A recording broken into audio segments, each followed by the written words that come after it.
This is the Weather Lounge here at WeatherWorks.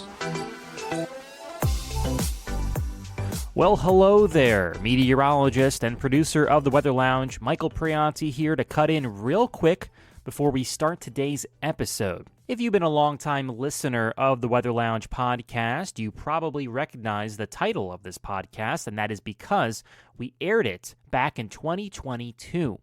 Now, in this episode, we're going to be going into the ins and outs of winter storms, looking at the mechanics, the forecasting side of things. It's actually quite complicated when you break it all down. In fact, we almost act like mechanics under the hood of a car when we look at winter storms. But we'll talk about that later on in the episode. Just want to give you a heads up, though, that there might be some references to storms and instances that are way in the past, although they make it seem like it happened last year. Again, this is airing from 2022. So without further ado, Brad, take it away. Hi there, everyone, and thanks for dropping by the Weather Lounge, your go-to podcast about the weather. And joining me, as always, from our headquarters here at WeatherWorks is my very knowledgeable co-host, meteorologist, Mike Mahalik. I finally like that introduction. I'm keeping them short and sweet now. You know, we've been on the air for a while now. Everyone knows who we are. I like the knowledgeable part. Harkening back to my Penn State career, or not career, but days. Yeah, I'll come up with some other ones as we get, out of winter here. Right. Hey, but Brad, today we're going to be kind of like mechanics. On a car? Yeah, why not? All right. So we're going to go under the hood of a winter storm. I like that. Yeah, so, in other words, we're going to go through the nuts and bolts of how the atmosphere can produce 1, 2, maybe even 3 feet of snow. Hey, it happened last February in some parts of the Northeast. Yeah. But, I guess we'll discuss that, a good old-fashioned snowstorm is like baking a cake. Or it's like a recipe, if you will. I thought we were mechanics. Now we're cooks and chefs. We are cooks. We're going to go under the hood and we're going to cook. How about that? Because really, to get your typical snowstorm, you need all the ingredients to come together for a tasty treat. How about that? Okay. A lot of folks like snow out there. I do too. The snow's the icing on the cake, right? I like that. Jeez, these dad jokes are really getting bad. No. Hey everyone, it's Mike Prianti from the Weather Lounge here, and let me tell you, dehydration is no joke. I went through it myself once, and it's not fun. You get headaches, muscle spasms, cramps, the whole 9 yards. But proper functional hydration is essential for just about everyone. Sometimes, though, water may not be enough, and that's where Liquid IV comes in. They're the #1 powdered hydration brand in America, and their hydration multiplier is something you're most likely missing in your daily routine. You don't even have to be a sports professional to enjoy it either. With just one stick, you can hydrate twice as fast than using water alone. It has 3 times the amount of electrolytes than leading sports drinks, it's made from non-GMO ingredients, and it's chock full of essential vitamins. I personally enjoy the passion fruit flavor, but there are other great refreshing flavors you can choose from as well. So whether you're out landscaping, plowing a parking lot in a snowstorm, heading out for that afternoon jog, or even just feeling run down, Liquid IV is your go-to source for all hydration and wellness. Get 20% off when you go to liquidiv.com and use code WeatherLounge, capital W, capital L, at checkout. That's 20% off anything you order when you shop Better Hydration today using promo code WeatherLounge at liquidiv.com. So where do we start, Brad? I think we talk about the setup for a typical snowstorm. What are the ingredients that you're talking about that you need to bake this snowstorm cake? Well, I guess, it's very, everyone knows. I mean, you need cold air for one. It's just like a thunderstorm in the summertime. This is a winter storm in the wintertime. And, you need the cold air. Obviously, you need moisture. You need the right wind direction. A lot of folks, think that, you have cold air and, the moisture, you get that snow. Yeah, maybe you get snow for an hour or two, but if that wind is not correct, at least here in the Northeast, if it's onshore coming off the Atlantic, that snow is not going to last very long. Like you just said it, the Atlantic, we got a giant ocean to our east. So that can really throw monkey wrenches into storms. It helps and it hurts because, you need the moisture, and a lot of times that's where the Depends how you feel, though. That's Some true, some too. people aren't all snow lovers out there, Brad. I mean, know. I know you may be, but Well, some may just want the rain and say the heck with the snow. By March, I'm done with snow, basically. Yeah, I'm ready for it to end. All right, so we got the cold air, the moisture, the correct wind direction, and also if you want to get a real big storm, what we also need is what's called a blocking high, and we've talked about this before in previous podcasts. Really, you need a negative North Atlantic oscillation. You need a high like over Greenland, and it's kind of like a stop sign in the atmosphere, or really a slow-moving vehicle in the atmosphere, because it kind of backs up everything to the west of it. So if you want a good, the most historic snowstorms here in the Northeast, the big nor'easters, the 2-3 footers, usually happen when you have something that's blocking the storm from escaping quickly. So that's why you get maybe 24 to 36, even 48 hours worth of snow, and it piles up. And that's exactly actually what happened last February here in the Northeast, when we had like a 3-day snowstorm. Oh my goodness. That storm was unbelievable. I don't think I've seen it snow I've never for that long, at least where I live in eastern Pennsylvania. But I that's exactly what happened there. We had a blocking high over Greenland. It bottles up that jet stream. It bottles up those storms. So basically, once it developed, it really didn't have a place to go. Right. It was stuck there until that high would move a little bit and allow that storm to leave. So that's why, everybody who's a weather weenie out there and loves snow is looking for that negative NAO to show up, because they know that this could be good. Negative for NAO the East in Coast. the middle of winter is almost a guarantee for snow. You get that sometimes in November. Meh.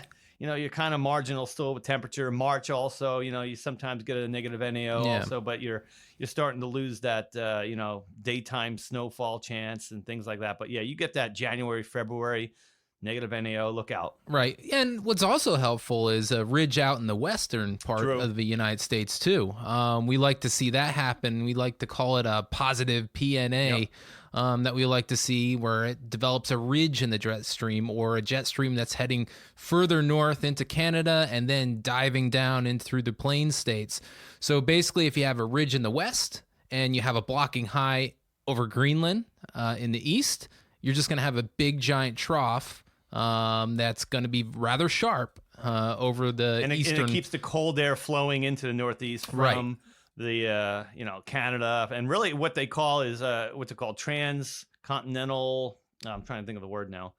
When the airflow actually comes all the way from Siberia, it basically goes over the North Pole, through Canada, and really straight into the Northeast. It just drops right in, and that's something that western ridge can help out with, and the bridging high between the two. There's even something called an EPO, or an East Pacific Oscillation, that does also put a ridge into parts of western Canada and really shoves the cold air down. Sometimes the EPO and the NAO, I know we're talking like crazy alphabet acronyms here, but it's all teleconnections. Yeah, so basically that high in Alaska and the high over Greenland sometimes can be strong enough where they kind of merge and they kind of converge on the pole, and then there's no place for the cold to go other than down into the into the United States there, or conversely it can go into Europe and those areas. Right.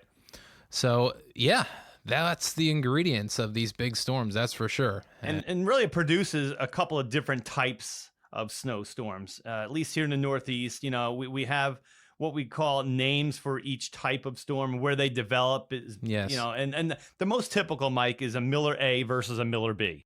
Yeah, that's the most typical thing you may hear in the weather enthusiast community about, these two different types of snowstorms. And a lot of times they get a lot of fanfare because they have the potential to produce a lot of snow for the Northeast. So let's start quickly with a Miller A, since, A comes before B. Makes sense to start with a Miller A. So these are the type of snowstorms that develop down almost in the Gulf of Mexico. Right. And they ride along the Gulf of Mexico, gather a ton of moisture, and then ride up the eastern seaboard. Strengthening as they do so. Yes, strengthening and sucking in a lot of cold air on the western portion of that storm too.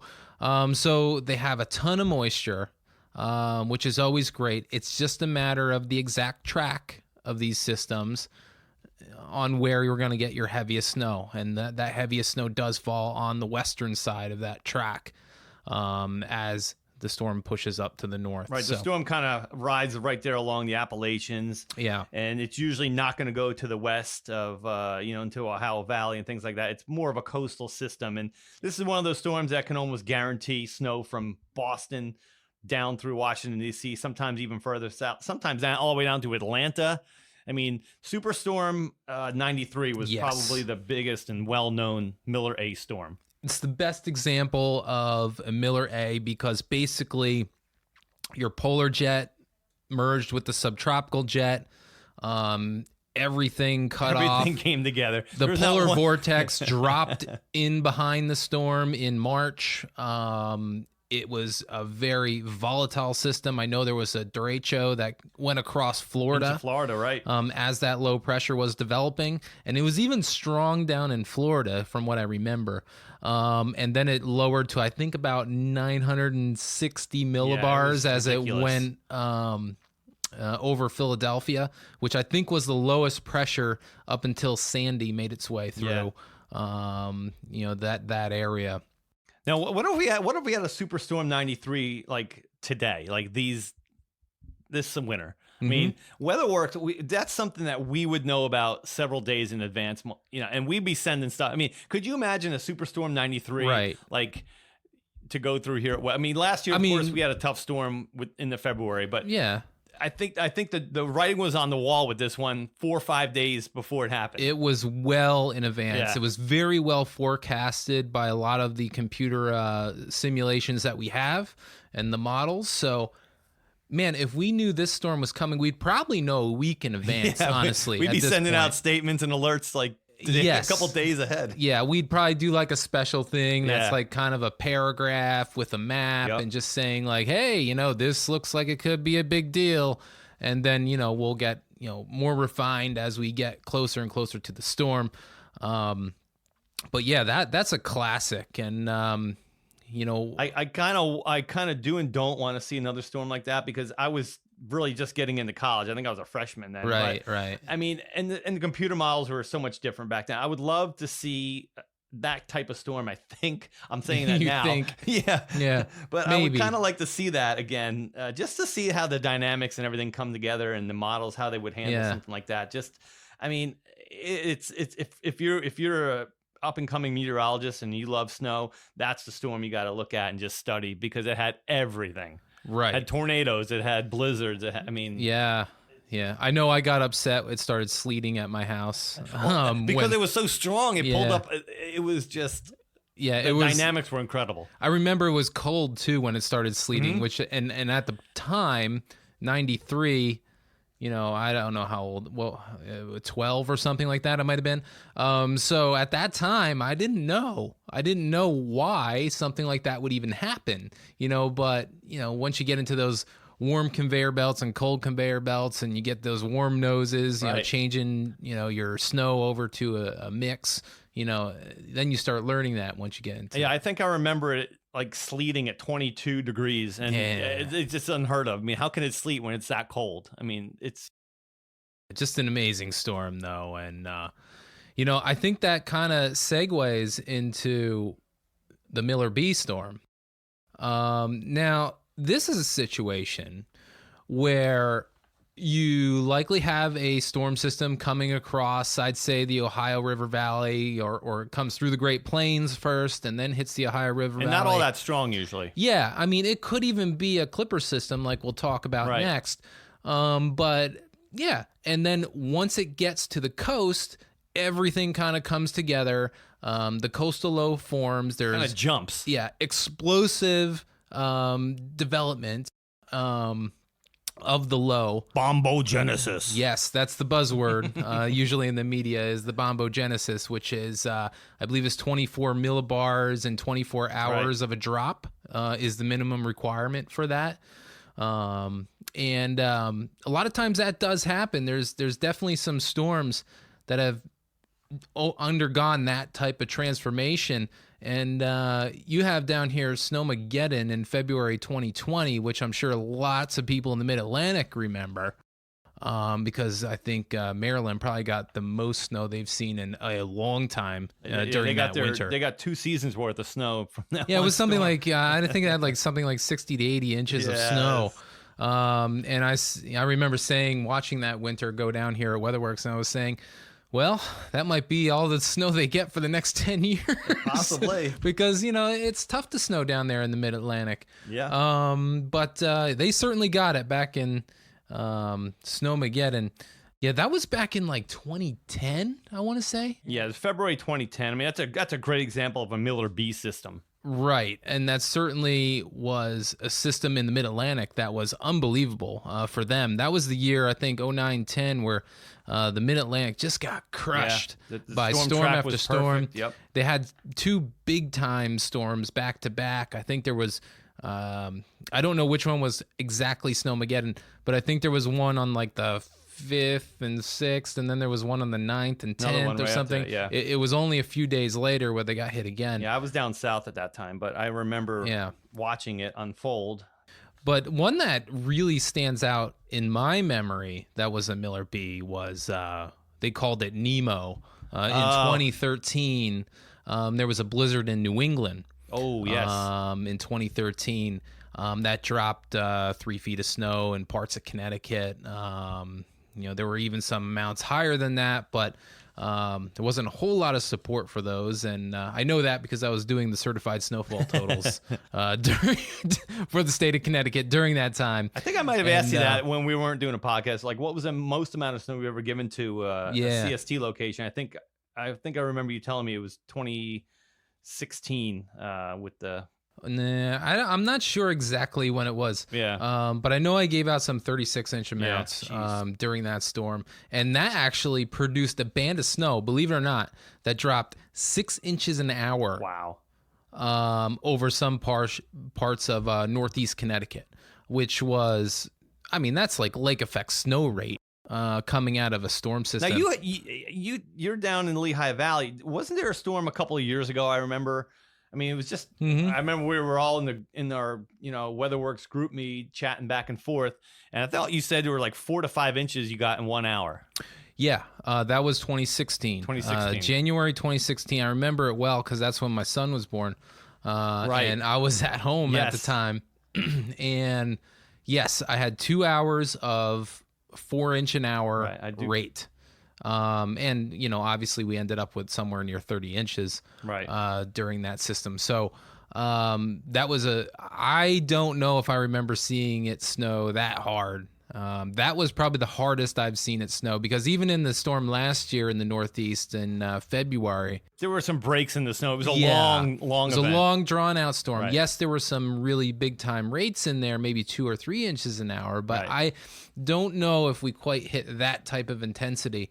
And surprisingly enough, there wasn't any snow in that band that I remember in 2016 or the 2021 here in February storm. We've talked about it's been elusive to me, Brad. I cannot. What happens with old age, Mike? I know. I cannot find thunder snow, at least where my location is. And I've had some pretty crazy deformed bands of heavy snow over my house.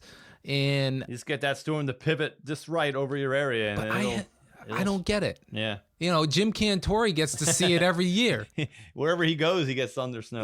And I can't seem to find one. I mean, the closest thing, like I've said before in a podcast, maybe in the precip type podcast, was when I had thunder sleet.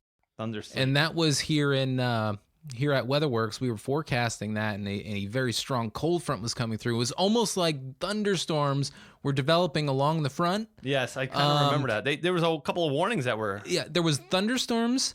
So the stuff that was falling from the sky, we had a hard time actually identifying whether it was hail or whether it was sleet. But then, because there was big chunks mixed in with the sleet, it was so strange. It was slail. Slail? Yeah. Or what would the other way of that be? I don't even know. What would be heat? Heilt? I don't know. I like the schlail. No, slail. Anyway, you know what? Our own meteorologist Mike Priante, he did a great blog on this, Miller A versus Miller B. You can go check it out at our website, weatherworksinc.com. Just look under our blog section, or just go in the news and you type in search and type in Miller A, Miller B, and you'll find it. So he really wrote this well, and he's of course a fine part of our podcast here. Of course, sitting right next to us. Yeah, he's over in the production area. But no, those are the big storms, Brad, that cause these, blizzards that drop feet of snow. The memorable ones. In the Northeast and the Mid-Atlantic. So those are the real big ones. But there's something called Alberta Clipper. That's a system that affects us a couple times a year. And these originate, like its name says, in the province of Alberta in Canada. Moose Jaw? That's Saskatchewan. So, yeah, anyway, Alberta Clippers are basically fast-moving storms that come out of Canada. They usually are very moisture-starved. So that means that you're getting some high-ratio snow, too, because it's coming from a dry area that doesn't have a lot of moisture, and a cold area. Arctic area, usually, yeah. Yeah, so these systems are certainly colder, produce fluffy snow. Usually, you don't get too much more than, a coating to an inch. I'd say maximum on just a clipper alone, maybe around 3 inches. Right, usually a 1 to 3 inch something like that. And your moisture amounts, like you said, you're lacking in that. You may only pick up, at the most a 1/10 of an inch of liquid precipitation, but with the ratios, Mike, we're talking about 20 to 30 to 1, that can easily, turn into 2 or 3 inches just on that little bit of QPF. And obviously, like, these are the type of snows where, some of our clients may even do this, where they go out and get a backpack leaf blower and they just blow off the sidewalk because it's so light and easy fluffy. To remove. Yeah. I mean, if it's cold enough, it hardly even wets the sidewalk itself, because it's so dry, such a dry snow. But yeah, I mean, Alberta Clipper, we talk about some other versions of Alberta Clipper. I think there's a Saskatchewan Screamer and my favorite, Manitoba Mauler. Nice. I think that was coined by one of our former employees here, or by somebody else. I'm not quite sure. But that was one of his favorites to say, the Manitoba Mauler. I think that was a wrestler in a Bugs Bunny cartoon one. Oh, no, it was Crusher. Well, I remember Crusher. I thought there was another. Crusher was the boxing match with Bugs Bunny, and people listening to Bugs Bunny. What's Bugs Bunny? Why they probably don't? There's a lot out there who know. There is Bugs Bunny, I'm sure, but he fought the Crusher, and we always kind of make fun of that in the winter season when a big snowstorm is coming, and we kind of talk like. In the office, Crusher. Yeah. You say the Crusher. Well, that was how the announcer. That's how they introduced Crusher. Yeah, the boxing announcer. And in this corner, and the champion of the world, the Crusher.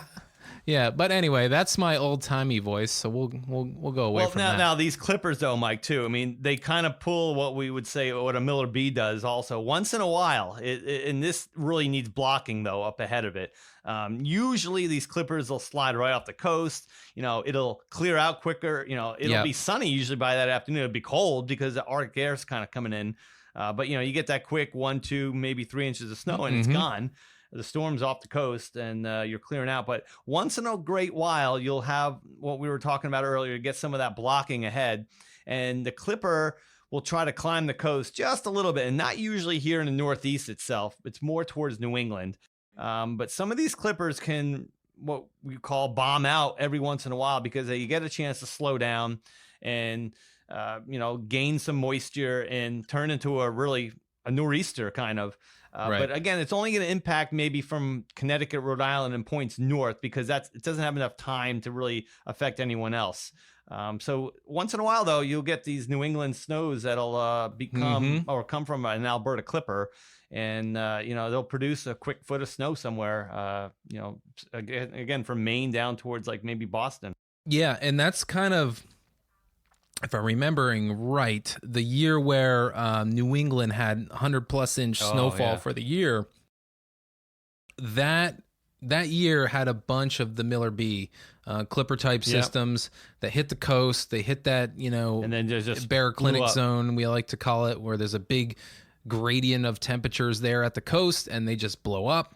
And it seemed like every other snowstorm that I was forecasting started out at several days out at, okay, we're just going to start with 8 to 12 inches, and then we'll go from there. Yeah, because there was always ratios in there that didn't quite know, and then they ended up being higher, that you had to kind of decipher as the storm got closer. Yeah, that was the year there was quite a gradient between like New York City and Boston on snow amounts that year because of what happened in New England. It seemed like Mike said, almost every single storm. And I think that was the year they had snow in Boston. They had the pile until July. Yeah, it finally melted. I had clients telling me that up in that area that just the snow that was normally pushed off to the side of the road, just like on a normal stretch of road, was as high as his truck was. Not even talking about like in the intersection where the corners get piled up higher and that sort of stuff. We're just talking about the regular piles on the side of the road. So that was a tough one for our clients because it snowed so much that they were running out of places to go with the snow. And that's how that they started transporting all this snow to different sites, and that's how that giant pile that you talked about not long ago was developed somewhere near Boston. Yeah, and it was pretty gross too, because there was trash in there and stuff. And by the time it finally melted, it's like shopping carts and who knows, small villages. Yeah, some polar bears and penguins walking out of there. But there's a couple other ways that you can get snow too here in the Northeast. Yeah, there are. I mean, a lot of times we might get a situation, at least a storm. Yeah, where we'll have a cold front come through and then it stalls out, south of the area. And that might hang out there, so we're still in the cold air, but you get a ripple of low pressure that develops along that front, rides from southwest to northeast along it and overspreads more moisture. You get your kind of garden variety decent storms of 2 to 4, 3 to 6 type inch. And a lot of those times, events. those are the way that the coastal areas actually get their best snows. Of course they get a nor'easter, but sometimes it changes over though in the really strong storms. But when you get these fronts that are just far enough offshore, maybe like this is more of like for the Jersey Shore and down towards like Eastern Maryland and Long Island. These areas actually do well in these kind of situations when you get that stalled front and a couple of areas of low pressure. Up along it. Yeah, I mean, they certainly can. I mean, they do get the big storms too. I remember the Boxing Day blizzard, where I'm pretty sure that hit the coast pretty hard. I know Monmouth County seems like the spot in New Jersey, even though it's right near the ocean. They always seem to get it, either whether it's from some ocean effect snow or what it may be. They certainly seem to get it down there. And there's also some stuff, that is very rare that happens. You remember the Norlund Trough that seems to get going every now and then? A couple years ago, Atlantic City, South Jersey. Yeah, they had a good amount of snow, and it was only in a small swath of southern New Jersey. And that typically happens when you have upper level energy coming across, the northeast. Kind of convergent zone, yeah. And then there's a leftover convergence zone or trough hanging back, from a ocean low or something like that that's well out to sea. And it almost kind of feeds moisture into that trough, kind of like a lake effect situation, but it's actually, coming off the ocean. A bit of a different process, of course, but...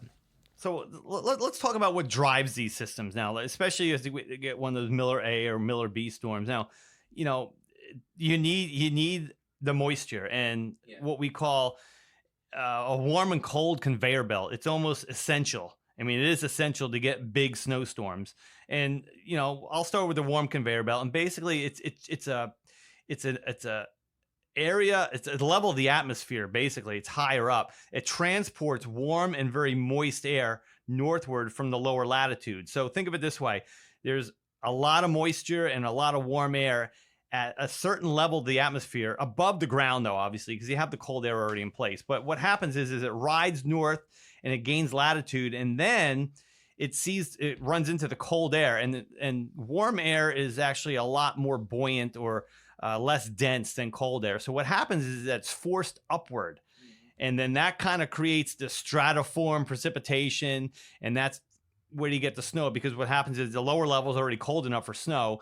So you get that deep moisture kind of riding into the storm, and it just pushes itself as far up as it can go in the atmosphere until it finally condenses. And then, of course, it comes down as snow. And that's how you get your big snows. And you get those different conveyor belts of moisture. So that's your warm conveyor belt. This is more like in a mature cyclone. Right. Even before that, they have something that we like to call a baroclinic leaf, which is basically the fledgling beginnings of the storm. And that usually develops, based on a temperature gradient that we a lot of times see off the eastern seaboard of the United States. And it uses that gradient to to strengthen more. And then your conveyor belts start developing, like Brad was talking about, your warm conveyor belt trucking in all that moisture off the ocean, rising over the colder air.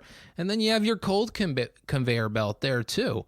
This is, kind of responsible for all of that cold air that gets entrained into the system. It makes that nice comma head appearance on the backside. Mature cyclone. Yeah. And if you ever look at a satellite image when we're having a big nor'easter or something like that, you'll see that comma head-like display.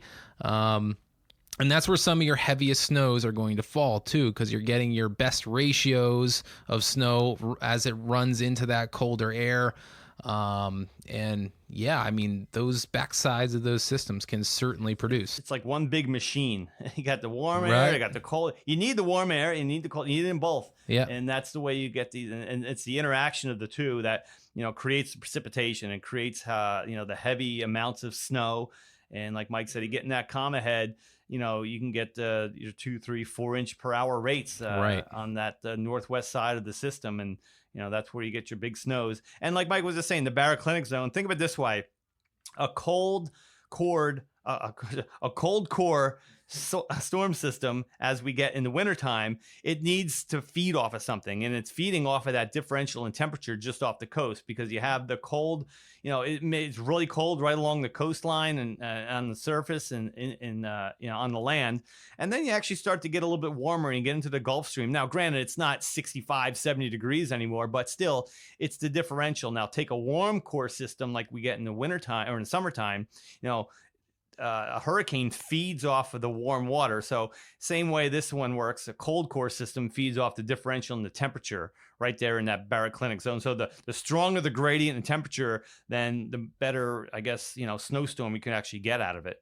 Right. And what that storm's going to do, it's going to try to, equalize that cold and warm temperatures around that baroclinic zone. So it's going to try to shove all that warm air up north as far as it can go, and all that cold air further south to try to equalize that temperature. And that's what storms are really doing across the planet. They're trying to equalize temperature across, the planet. If the planet was all one temperature, you wouldn't have weather. Yeah, it'd be tough to get a lot of big systems to develop. That's for sure. Well, it's even in the hurricane season in the summertime. I mean, that's what these hurricanes are trying to do as well. Like you said, Mike, these are going to eventually move north. They will gain latitude somewhere along the way, unless it gets pinned down in the Gulf or something. But it's trying to push that warm air northward towards the poles and keep everything in check. And then same time, you got polar air coming down south, and you got it all. It's just trying to, like you said, always equalize itself. And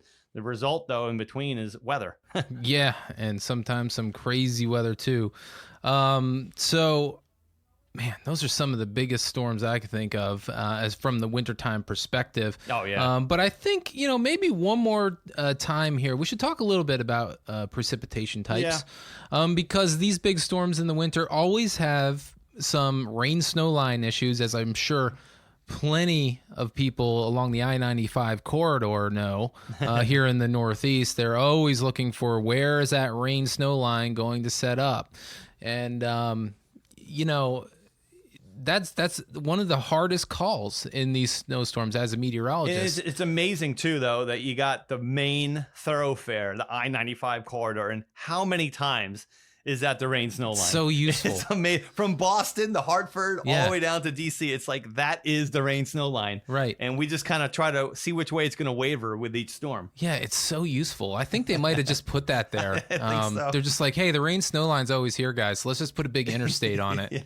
Yeah. That would be really helpful for these meteorologists. Yeah. Maybe they were really thinking of us when they did that. Now, if that was that easy, though, that's the problem, though, is a lot of times that rain snow line will push back towards Pennsylvania, or maybe it'll go all the way down off the coast. And then, when does that happen? How does that happen? And Right. how much snow falls before this occurs? Or, when Yeah. this does occur, when does that rain change over to snow? And that's what makes forecasting here in the Northeast such a challenge. Well, so a lot of times it's when we're looking at these storms developing on the coast, we're talking about coastal storms in the Northeast. There's something called the benchmark point. Yes. That we're looking for.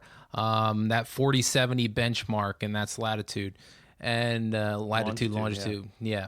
Longitude, I might have goofed up the order of those, but either way, southeast of New York City. Yes. And we're looking ocean. for these storms to either be at that benchmark, east of that benchmark, west of that benchmark, because that really can tell whether or not you're going to see, snow all the way to the coast, or you're going to get mixing to occur. So if that benchmark, which like Brad said, is pretty much, south of Long Island a little bit, if you want to try to envision that in your head, if the storm is west of that benchmark, those coastal areas all the way to 95 are probably going to see some mixture happening over the rain. Yep. Now, if it's along that benchmark, you're probably going to get snow coming all the way down to the coast, especially if it might be a little bit east of that benchmark, because you're on the colder side of the storm system. You're not getting that warm air all the way entrained into the coast. So that's kind of an important point when we're looking at these coastal storms on the eastern seaboard. Yeah, well, I mean, it's like you said, it's every single year. That's what we fight. It's and granted, that's what our clients want to know, and that's what our job is to do, is let everyone know. This is where the rain and snow line's most likely going to be, and this is how much snow is going to occur before there's a changeover, or vice versa. It could be rain for a good portion of the storm, but as the storm exits, colder air comes in. Maybe we get a quick couple inches on the backside of the storm, and I think that's even worse, because then you're going through a wet ground that's going to turn icy and then accumulating snow. Yeah, you get your freeze up problems going on there, and you thought you were out of the woods, but then those temperatures crash and you got a big issue. And you see that a lot up in New England. You see that north wind turn, and that cold air comes straight down into Boston. And I mean, when I used to forecast up that way, I can't tell you how many times, I've had clients call me and say, I'm watching the parking lot freeze before my eyes. Yeah. It's pretty amazing how that can happen up there, how that cold air from up north, where it's usually all snow up in New Hampshire, just, that wind turns north as that storm's exiting. Funnels down. And all that cold air funnels down through Boston, even into parts of Rhode Island and, southern Massachusetts there. It can even freeze it's in that up. Connecticut River Valley, and we know how hard it is to scour that cold air out of there. So for everybody out there who does get a bit annoyed, like I used to when I was a kid, when we got mixing happening within the storm, you have all heavy snow happening. You're all happy, right? If you're a snow goose. And then you start hearing those little pings of sleet. It's all over. You're going, oh, man. So here's what happens, all right? We'll go over this once again. Oreo? No, we're not going to talk about an Oreo this time. Right. We'll just go straight through it here, okay? So when it's snowing, and it's all snow, we have temperatures at or below 32 from the cloud all the way down to the ground. When we have sleet happening, we get this little nose of warm air that's above our heads. You won't see it at the surface. You'll still be 25 degrees at the surface, but above, it's just a little above freezing as you go up. So that snowflake hits that warm tongue, it melts to a raindrop, it hits below freezing air once again and freezes that raindrop into a little ball of ice. And that's where you get those, little BBs, almost looks like, of ice just coating everything in the parking lot. Yeah, some people like to call it that too. But yeah, it just coats everything up. Even if your parking lots are salted and wet, this sleet, if it's hard enough, it's going to cover it up because those little balls of ice do not melt as easy as a snowflake. So, and then once you get more and more warm air aloft, a thicker layer and only a very thin layer of cold air at the surface, now you have a situation where the snow falls from the cloud, it melts to the drop, and then it doesn't have enough time to refreeze into that pellet of ice. So you just have basically rain falling on the ground. And I know we get this a lot of times during the winter. You know, a lot of our clients may call in and they may say, "Hey, Mike, it's just raining here. Yeah. What's happening? You know, why is it raining? But I'm starting to get some ice." I was like, well, your 28 temperatures, degrees. your temperatures are still in the upper 20s. So what is falling is rain, but everything at the surface is below freezing. Your parking lot surface is below freezing. Your sidewalks, your power lines, your trees, your rails, your cars, everything's below freezing. So that rain is just going to freeze on contact as it hits the ground, creating this glaze of ice, which is probably one of the worst things for driving, because it's this clear ice, or some people call it glare ice. It looks wet, but it just looks wet, right? But it's just a sheet of ice. And then you know, these are the funny TikTok videos I see where people are coming out of their house and they're slipping on ice and throwing their coffee up in the air trying to get their mail. There's that or one something that like that. everyone's probably seen. You know. He comes out to go to his car and he just goes right down into the road. Yeah, and we shouldn't laugh at that. That's I know. You don't want our guy to get hurt or anything like that. But there are plenty of videos of people thinking that, hey, there's nothing going on, and then they just start sliding down the driveway. And so those are the precip types. That's how they happen. That's why it can be still in the 20s and you see rain, but it's causing a lot of issues. And I know our clients out there do not like the freezing rain because there's not much you can do other than keep salting and salting and salting. So they're running through their product and running through their supplies quickly. And, it's just not super cost effective. Right. All you can do then is, like you said, salt, and then hope the temperature gets above freezing.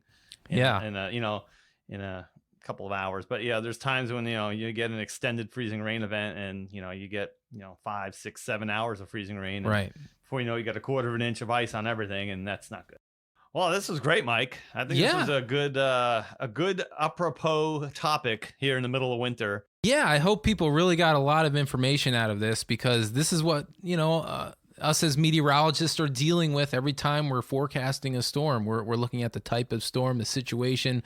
We're looking at those tracks. We're trying to figure out if the mixing is going to occur. So I really think this is useful, that everybody understands how these storms are developing, where they're coming from, and why things get forecast the way they do. Yeah, well, we got I think we got a Miller A on the way, so I'm going to go start forecasting, Mike. Oh, really? No, I don't know. You're pretty good at this, Brad. I thought you'd say a Miller B, because that's your initials, Miller, right? I didn't think about that. B Miller, something like that. But anyway, so that's our podcast for this week. Remember, we'll have a new one every 2 weeks, so come back to the Weather Lounge and see those, or listen to those new episodes. Otherwise, check out WeatherWorks on social media. You can find us everywhere out there. Don't forget YouTube, too. Yes, also. We have our own YouTube channel. Sure, 100%. And weatherworksinc.com as always. And Mike's giving me the wrap it up sign. So, hey, we'll see you later.